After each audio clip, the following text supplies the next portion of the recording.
And 8 years later, I'd completed the work and was able at last to introduce people to the fascinating subject of human body language. One of the first problems I encountered was that even the simplest human action, such as the handshake, has countless variations. Sometimes it's reduced to a mere palm touch, as with these Maasai elders in East Africa.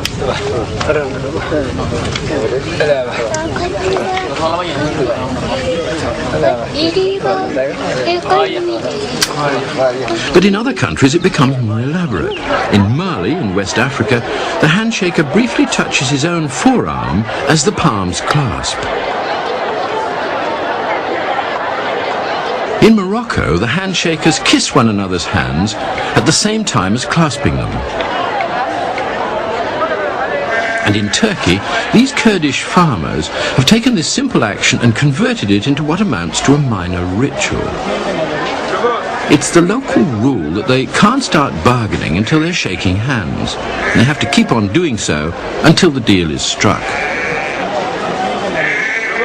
The essential feature of handshaking is that it's an egalitarian act. Regardless of their social standing, the two people involved are momentarily performing identical actions.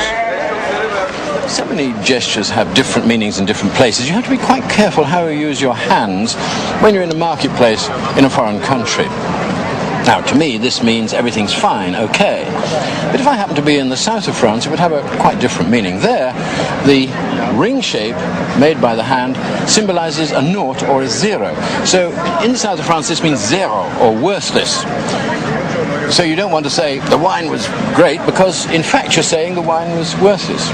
It gets even worse if you go to Sardinia, because there the same gesture is an obscenity with the ring shape symbolizing an orifice. And if you think you're going to say that something is great in Sardinia like this, believe me, you'll be in trouble. There's another way that you can make mistakes with gestures as you move from place to place, because a single message is given in a different way in different countries.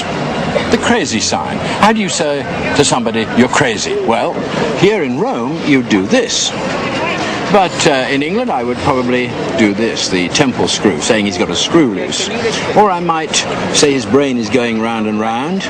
Or I might tap my head, saying, what does he think he's got inside his skull? In some countries, you do it with two hands. It varies from place to place. And if you go to Japan, you have to be careful, because if you do it this way, it means he's intelligent. You have to do it in an anti-clockwise direction in Japan if you want to say that somebody is crazy. So all over the world, the same message is given in a slightly different way. One of the most obvious examples of this, and one of the most dangerous, is the insult gesture. This Turkish pedestrian displays his anger with the thrust of a stiff forearm, using his arm symbolically as an aggressively erect penis.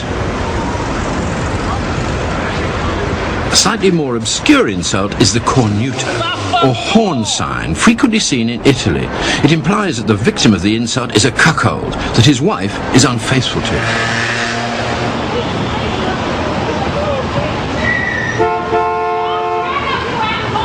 In North America, the most common insult is the middle finger jerk, employing the index finger as a symbolic penis. This is an ancient Roman gesture and is well known in many countries. Much more localized is the Greek moutsa. This dates back to Byzantine times and symbolizes excrement being pushed into the victim's face. In Britain, the main insult is a two-fingered gesture, which dates back to the Battle of Agincourt. It's a gesture that foreigners sometimes confuse with the V for victory sign, but that's performed with the hand the other way around. To this day, in the north, people still give the typical European head shake when saying no. While in the south, they still give the ancient Greek head toss, and this difference has survived despite all the mobility of modern life and the spread of films and television programs. The old gesture frontier remains.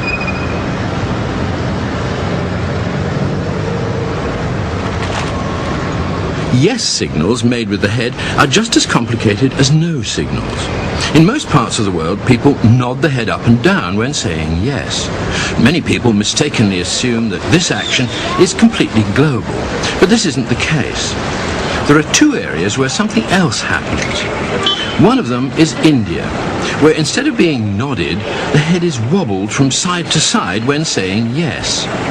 To visitors, this looks like a maybe, but it's not. It's a sign of definite agreement.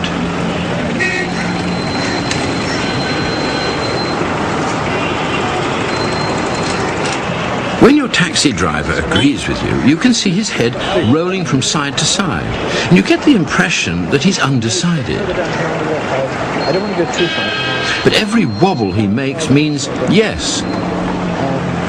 Do you find people excited by these drugs, or is it just really something? In another region altogether, it's not just the visitors who are confused. Even the inhabitants are not always sure what's going on.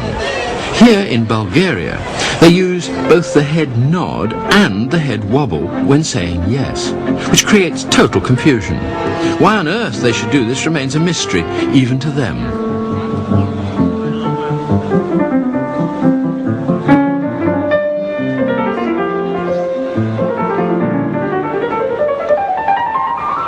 If we go to the cinema, we're left in little doubt as to the significance of these gestures. The thumbs up for good and the thumbs down for bad are very well-known gestures, and many people can tell you how they began. It was here in the Colosseum in Rome. If a gladiator at the end of a fight was to be spared, the crowd gave him a thumbs-up sign. If he was to be slain, it was a thumbs-down sign. Now, that's the popular story. There's just one catch. It's completely false. It never happened like that. In ancient times, if the gladiator was to be spared, they gave him a covered-up thumb, the pollice compresso, compressed or squashed thumb. They hid their thumbs. If he was to be slain, then they mimed the act of stabbing him with a sword like this. And because they were high up, of course, they stabbed downwards like that. That's the truth of the... The coach of an American football team transmits complex signals to his quarterback using coded hand signals that conceal his intentions from the opposing team.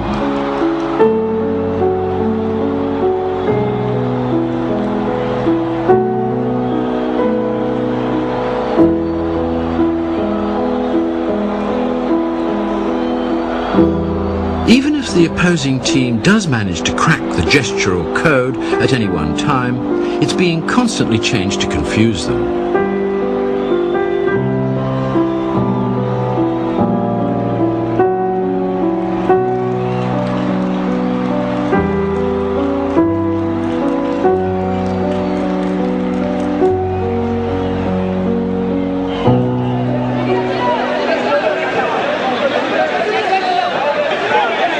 On the floor of the Bombay Stock Exchange, hand gestures provide a powerful tool when competing for attention. The frantic sell and buy signals, indicated by the position of the hands, can be the basis of huge deals. An insistent flick of the fingers being the only way to attract attention above the roar of the crowd.